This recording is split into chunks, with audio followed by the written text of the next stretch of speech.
नमस्कार, मैं धीरेंद्र और आप देख रहे हैं मिरर मीडिया। स्वागत है आपका जोहार झारखंड में। एक नजर बढ़ते हैं अब तक की सुर्खियों पर।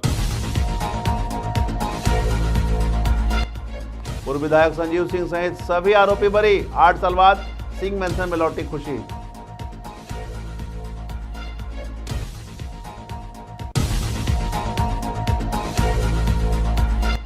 विश्वविद्यालय विधेयक के विरोध में आजसू छात्र संघ का उग्र प्रदर्शन। रांची में सीएम हेमंत का फूका पुतला।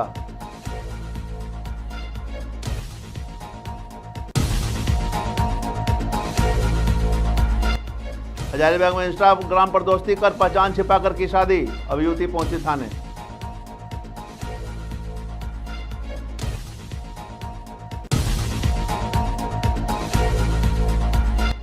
देवघर में युवक की चाकू मारकर हत्या।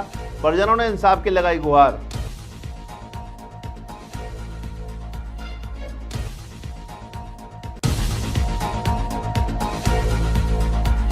और बेरमो में चोरी की घटनाओं से हड़कंप। सुरक्षा को लेकर लोग परेशान।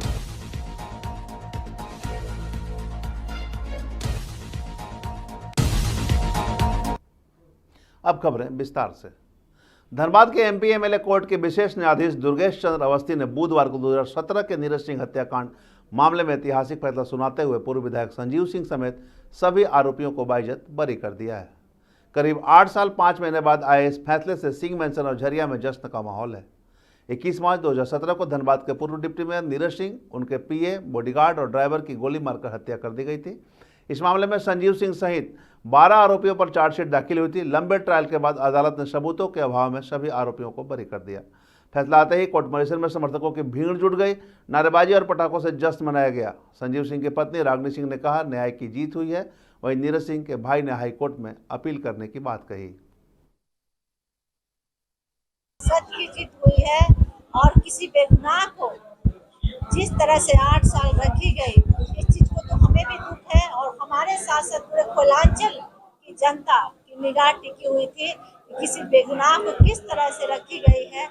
आज सभी लोग आस लगाए, सुबह से लोग बैठे हुए थे और जाकर आज जिस तरह से मुझे कोर्ट से सच्चाई की जीत हुई है। आज मतलब कहा जाए कि जिस तरह से सच्चाई की जीत हुई है, ये आप देख रहे हैं कि 1 महीना से किस तरह से झूठ पे झूठ षड्यंत्र के तहत इनको फंसाया गया और एक खुलासा सामने आया। तो मुझे फिर भी विश्वास थी कि हमारे कोर्ट पे, हमारे न्यायालय पे एक दिन सत्य की जीत होगी। तो सत्य की जीत हुई। फैसला बिल्कुल बेबुनियाद है। फैसला मुझे नहीं लगता ये किस कारण से ऐसा आया हुआ है, लेकिन फैसला के अगेंस्ट हाईकोर्ट में अपील करने का मेरा राइट है, जो मैं अपील करूंगा। और हाईकोर्ट हम लोग जाएंगे, हाईकोर्ट में फिर वापस से गुहार लगाएंगे। हाँ, यहाँ पे न्याय नहीं है। रांची के अल्बर्टेका चौक पर बुधवार को आजसू छात्र संघ द्वारा विश्वविद्यालय विधेयक 2025 के खिलाफ प्रदर्शन करते हुए मुख्यमंत्री का पुतला फूंका गया। कार्यकर्ताओं ने चेतावनी दी है कि अगर विधेयक वापस नहीं लिया गया तो आंदोलन और तेज होगा। आजसू छात्र संघ के कार्यकर्ताओं ने कहा कि यह विधेयक पूरी तरह से अवैधानिक है, क्योंकि इसमें कुलपति, प्रतिकुलपति, वित्तीय सलाहकार और अन्य पदों की नियुक्ति का अधिकार राज्यपाल से लेकर सरकार को देने का प्रावधान किया गया है। उनका कहना है कि इससे न केवल राज्यपाल के अधिकारों का हनन होगा, बल्कि विश्वविद्यालय की स्वायत्तता भी प्रभावित होगी। छात्र नेताओं ने आरोप लगाया कि सरकार लोकतांत्रिक प्रक्रिया को खत्म कर छात्र संघ चुनाव की जगह चयन प्रक्रिया लागू करना चाह रही है, जो लोकतंत्र का गला घोटने जैसा है। उनका कहना है कि सरकार विश्वविद्यालय को अपने राजनीतिक नियंत्रण में लेकर शिक्षा व्यवस्था को कमजोर करना चाहती है। में माननीय मुख्यमंत्री और झारखंड सरकार के द्वारा जो सभी कॉलेज और विश्वविद्यालय में छात्र संघ चुनाव जो लोकतांत्रिक प्रक्रिया से होती थी, यूजीसी के गाइडलाइन, लिंग 2 कमेटी के जजमेंट के अनुसार जो सभी कॉलेज और विश्वविद्यालय में छात्र संघ चुनाव होता था, छात्र लोकतंत्र की हत्या करने का काम कल विधानसभा में पारित किया गया है। जो विधेयक उसका आज पुरजोर विरोध करती है और माननीय राज्यपाल महोदय से आग्रह करना चाहती है कि अविलंब इस बिल को हटा दे और जैसे छात्र महाविद्यालय और विद्यालयों में जिस तरह छात्र संघ चुनाव होता था वही प्रक्रिया को करे, अन्यथा आजसू इसका पुरजोर विरोध करेगी और इसको राज्यव्यापी आंदोलन के रूप में पूरे छात्र और युवाओं को एकजुट कर इस विधेयक का विरोध करने का काम करेगी। काम कर रहा है राज्य सरकार। जब अपने व्यक्ति को यहाँ पे वाइस चांसलर बनाएगी, अपने व्यक्तियों का नियुक्ति कराएगी, आने वाले समय में तरह तरह का विद्यार्थियों को समस्या फेस करना पड़ेगा। दूसरा, आप लोकतंत्र का हत्या करना चाह रहे हैं। पहले आज आप पूरे भारतवर्ष में देखिए छात्र संगठन और छात्र इलेक्शन के माध्यम से बड़े बड़े चेहरे भारत में लीड करने का काम कर रहे हैं, लेकिन आप यहाँ पे छात्र संघ को निष्क्रिय करने का काम कर रहे हैं। हजारीबाग जिले के विष्णुगढ़ थाना क्षेत्र से एक चौंकाने वाला मामला सामने आया है, जहां असम की रहने वाले एक युवती ने आरोप लगाया कि इंस्टाग्राम पर दोस्ती करने वाले युवक ने अपनी असली पहचान छुपाकर उससे शादी की और 2 साल तक उससे बंधक बनाकर रखा। पीड़िता ने पुलिस को दिए आवेदन में बताया कि साल 2023 में उसकी पहचान इंस्टाग्राम पर राहुल नाम से युवक से हुई थी। धीरे धीरे बातचीत बढ़ी और युवक ने प्यार और शादी का प्रस्ताव रखा। जून 2023 में वह असम के गोलाघाट जिले से निकलकर हजारीबाग पहुंची। यहां आकर उसे पता चला कि राहुल वास्तव में विष्णुगढ़ के गीड़ा गांव का अहमद रजा है, जो पहले से ही शादीशुदा है और उसके 2 बच्चे भी हैं। युवती का आरोप है कि अहमद और उसके परिजनों ने दबाव बनाकर उससे शादी करवाई और कोर्ट में निबंधन भी करा दिया। इसके बाद उसे घर में कैद कर दिया और परिवार से संपर्क तक नहीं करने दिया गया। इस दौरान उसके साथ जबरन संबंध बनाया गया, जिससे उसे एक पुत्र भी हुआ है। मामले में जानकारी देते हुए CDPO बीन प्रसाद ने कहा कि युवती ने शिकायत दर्ज कराई है। पुलिस ने आवेदन के आधार पर जांच शुरू कर दी है। फिलहाल युवती को उसके घर असम भेज दिया गया है। मेरा नाम है रोशनी और मैं आसाम से हूँ। हम झारखंड के लड़का से इंस्टाग्राम से बात करके चैट करके हम आए इधर, और हमको नहीं पता था वो शादीशुदा है, 2 बच्चा भी है। हमको धोखा दे के लाया गया है यहाँ पर, और ला के हमको बहुत टॉर्चर करते हैं। उसका माँ भी बहुत दहेज के लिए बोलता है, हमेशा धमका के रहते हैं, ना किसी से बात, घर से भी बाहर नहीं निकलने देता है। हमको बड़ी टॉर्चर करते हैं। हम 2-3 बार भाग चुके घर पर, फिर भी हमको पकड़ के हमको फिर से ले जाता है घर पर, घुसा के हमको बंद करके रखते हैं। हम आज भाग के आए, निकल के आए। हम आपसे कुछ मदद मांग रही हो। मेरा एक छोटा बच्चा है, बस हमको घर जाना है, मेरा माँ बाप से मिला दीजिए, हम यही चाहते हैं। एक असम की रहने वाली एक हिंदू लड़की रोशनी मेस, जिनका घर है असम में, ग्राम डिमारूजान, पोस्ट थाना जरमिया घाट, जिला गोलाघर, राज्य असम। वहाँ की एक लड़की है। इनको विष्णुगढ़ थाना अंतर्गत गैड़ा गांव है, वहाँ के एक अहमद रजा, जो अपना नाम बदलकर इंस्टाग्राम में ID बनाया था, उनको प्रेम जाल में इंस्टाग्राम के माध्यम से फंसाया और अपने आप को अविवाहित कहते हुए उनके साथ फ़ोन में भी कई ब्लैकमेलिंग की बात की, और लास्ट में अंतिम में रोशनी मेस को असम से झारखंड आने पर मजबूर किया। रोशनी मेस 2023 में झारखंड से निकलती है, आसनसोल तक पहुंचती है। उसके बाद यहाँ से अहमद रजा जाके आसनसोल से उसको लाता है, और अहमद रजा कहता है कि मैं अविवाहित हूँ और मुझसे शादी करो, और उसको चाल फंसा के लाता है। अब जैसे ही वो लाता है घर गैड़ा गांव, अहमद रजा अपना घर उसको लाता है। इस रोशनी में इसको मालूम चल जाता है कि मुझे ये अविवाहित बताया था, जो विवाहित निकला, और इसका धर्म जो हिंदू बताया था मुस्लिम निकला।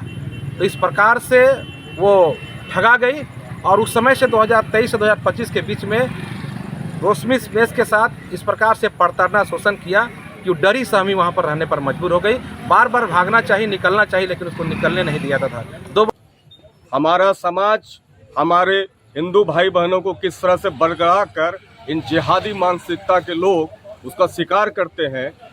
दिल में गजवाए हिंद का सपना लिए ये लोग जिहादी मानसिकता के लोग जो है जिस तरह से घूमते हैं, जिस तरह से हमारी बहन बेटियों को साजिश का शिकार बनाते हैं, मैं अपनी बहन बेटियों को सचेत करना चाहता हूं कि सावधान हो जाओ। इस तरह के भेड़िए हर जगह घूम रहे हैं, आप सचेत हो जाओ।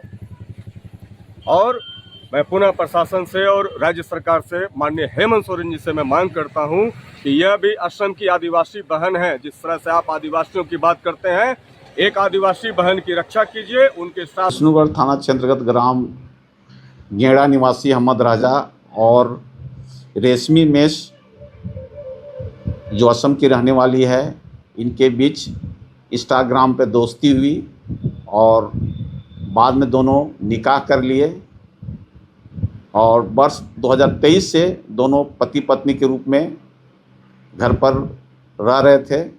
इनके बीच कुछ विवाद हुआ, जिसको लेकर यह थाने पर आई और यह अपने राज्य असम में स्थित घर जाने को इच्छुक थी। देवघर के झोसागाड़ी क्षेत्र में बुधवार को चाकू मारकर हत्या का एक सनसनीखेज मामला सामने आया है, जिसके बाद वारदात ने पूरे इलाके को दहला दिया है। विकास होटल के पास अपराधियों ने कौशल कुमार नामक युवक पर ताबड़तोड़ हमला कर उसकी जान ले ली। परिजनों ने बताया कि कौशल बीती रात घर से यह कहकर निकला था कि गणेश पूजा को लेकर तेहरी बनी है, उसे खाकर वापस लौटाएंगे, लेकिन रात भर वह घर नहीं लौटा। सुबह परिजन उसकी खोजबीन कर ही रहे थे कि अचानक फोन आया, आपका बेटा घायल अवस्था में सदर अस्पताल में भर्ती है। जब परिजन अस्पताल पहुंचे तो कौशल पहले से ही दम तोड़ चुका था। परिजनों का कहना है कि कौशल को किसी से कोई दुश्मनी नहीं थी। उन्हें समझ नहीं आ रहा कि उसके निर्मम हत्या किसने और क्यों की। फिलहाल पुलिस ने शव को कब्जे में लेकर पोस्टमार्टम के लिए भेज दिया है और मामले की गंभीरता से जांच शुरू कर दी गई है। मालूम है दूसरे को बोलने के लिए कि आपका कौशल का फोन नंबर लगाइए, फोन नंबर लगाए, फोन नहीं लगा। कहाँ पर मिला डेड बॉडी? हम तो यहाँ हॉस्पिटल में आए हैं। और कहाँ मिला? ये कहाँ से लाया गया है? ये बोलता है विकास होटल पास, विकास के बगल में ठीक बगल में। क्या नाम हुआ वो लड़का जो मृतक है? कौशल। और आप उसकी कौन है? मम्मी है, मम्मी है। नहीं भाई है बड़ा। अभी तक आपको कुछ पता नहीं चला है? कुछ नहीं पता चला। बेरमो थाना क्षेत्र में चोरी की घटनाओं का सिलसिला थमने का नाम नहीं ले रहा है। पिछले कुछ महीनों में लगातार हो रही वारदातों ने स्थानीयों की नींद उड़ा दी है। ताजा मामला सिंहनगर का है, जहां दयाशंकर चौधरी के बंद मकान को चोरों ने निशाना बनाया है। मकान खाली होने का फायदा उठाकर चोरों ने अलमारी का ताला तोड़ा और उसमें रखे गहने और नकदी पर हाथ साफ कर दिए। घर का सामान भी अस्त व्यस्त कर दिया गया है। बताया गया कि दयाशंकर चौधरी अपनी मां के श्राद्ध क्रम में शामिल होने बक्सर गए हुए हैं। उनके लौटने के बाद ही चोरी के सामान की पूरी जानकारी मिल पाएगी। घटना की सूचना फिलहाल स्थानीय पुलिस को दे दी गई है। नाला प्रखंड क्षेत्र के दुलाबड़ गांव स्थित बागकर टोला में अष्ट मंगल पूजा के समापन उपरांत मां मनसा की प्रतिमा का विसर्जन बड़े ही धूमधाम, श्रद्धा और उत्साह के साथ संपन्न हुआ। विसर्जन से पूर्व परंपरागत रीति रिवाजों के तहत महिलाओं और श्रद्धालुओं ने मां की प्रतिमा की विधिवत आरती उतारी, धान, दूब, घास और पूजा सामग्री अर्पित कर मंगल कामनाओं के साथ प्रतिमा का आशीर्वाद प्राप्त किया। इसके बाद विसर्जन यात्रा निकाली गई, जिसमें गांव के सभी वर्गों के लोग उमंग और भक्ति के साथ शामिल हुए।